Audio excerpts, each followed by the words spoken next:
Hi, Jamie Cowen here to talk with you today about It's Time to Heal. I begin today with some quotes from Alexis de Tocqueville, the author of that almost prophetic book written in 1835 called Democracy in America. This is what he says.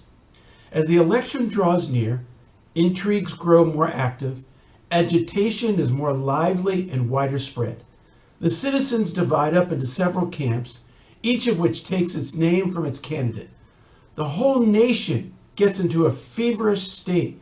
The election is the daily theme of comment in the newspapers and private conversations, the object of every action, and the subject of all thought, the sole interest of that moment. Wow, sounds like today. Note, this was 1835, but he concluded with these thoughts following an election. Quoting him, "The ardor is dissipated, everything calms down, and the river which momentarily overflowed its bank falls back into its bed." Yes, this was a very divisive election, culminating a very divisive period in American history. Now it's time to heal. A few years ago, I got to know a member of the Israeli Knesset who had emigrated from the United States. In fact, from the very area in which I grew up. He explained that when he became a member of the Knesset, that he had to relinquish his American citizenship. I thought to myself, I don't think I could do that. Growing up in the United States, learning about its amazing history, its transformative founding documents, living in the Washington, D.C. area, working in the Congress, wow, I'm always proud to be an American. Sure, like any country, it's had its share of problems and even very dark moments. And yes, for the African American and Native American communities, very dark centuries. But when I think of the United States, I think of Martin Luther King's words, where he says, "The arc of the moral universe is long, but it bends towards justice." I think of a country that welcomed my grandparents from Eastern Europe, ultimately saving them from the Nazi era and allowing my parents as Jews to reach the highest level of society. This is the country that I know and love. But America is divided now. Harsh words have been spoken, distrust abounds, institutions undermined, news sources differ drastically. What shall we do? It reminds me of the book of Lamentations in the Bible. The prophet Jeremiah had been prophesying for years that Israel would be destroyed because of her sins. When it finally happened, he was overwrought with grief. And then he said this, "I well remember them, and my soul is downcast within me. But this I call to mind, and therefore I have hope. Because of the Lord's great mercy, we are not consumed. For his compassions never fail. They are new every morning. Great is your faithfulness." John Winthrop, one of the American pioneers and governor of the Massachusetts Bay Colony, said upon departing England in 1630 that their new community would be as, quote, "a city upon a hill. The eyes of all people are upon us." The writing of the Constitution and its ratification by the states was often described as the grand experiment. Near the end of the Civil War, during his second inaugural address, President Lincoln concluded his speech with the following: "With malice towards none, with charity for all, with firmness in the right as God gives us to see the right, let us strive on to finish the work we are in, to bind up the nation's wounds." Franklin Delano Roosevelt said the following at his 1933 inaugural speech during the height of the Great Depression, following: "I am certain that my fellow Americans expect that on my induction into the presidency, I will address them with a candor and a decision which the present situation of our people impel. This is preeminently the time to speak the truth, the whole truth, and frankly and boldly. Nor should we shrink from honestly facing conditions in our country today. This great nation will endure as it has endured, will revive and will prosper. So first of all, let me assert my firm belief that the only thing we have to fear is fear itself. Nameless, unreasoning, unjustified terror, which paralyzes needed efforts to convert retreat into advance. In every dark hour of our national life, a leadership of frankness and vigor has met with that understanding and support of the people themselves, which is essential to victory. I am convinced that you will again give that support to leadership in these critical days. These quotations reflect the best of America. These are the attitudes to which we must return. So how do we return to these ideals? How do we heal? I've got some thoughts. Number one, the other side is not the enemy.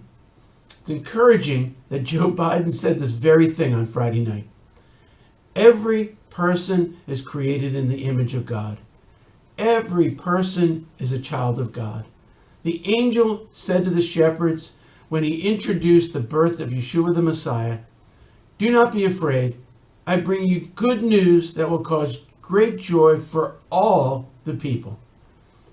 How we see people determines how we treat them. If we see them as God sees them, we will have compassion, show mercy, and treat them with respect. Number two, listen, listen, listen. When I was the leader of our congregation, I often did marital counseling. An important communication tool was for one partner to fully listen to the other without interruption. Once the first speaker finished, the other would then be encouraged to repeat back what the first said and then to validate the feelings of the other. Only afterwards could they comment on what was said. What was the purpose? To fully hear and appreciate the other. Yeshua often said, "He who has ears, let him hear." James said, "Everyone should be quick to listen, slow to speak, and slow to become angry."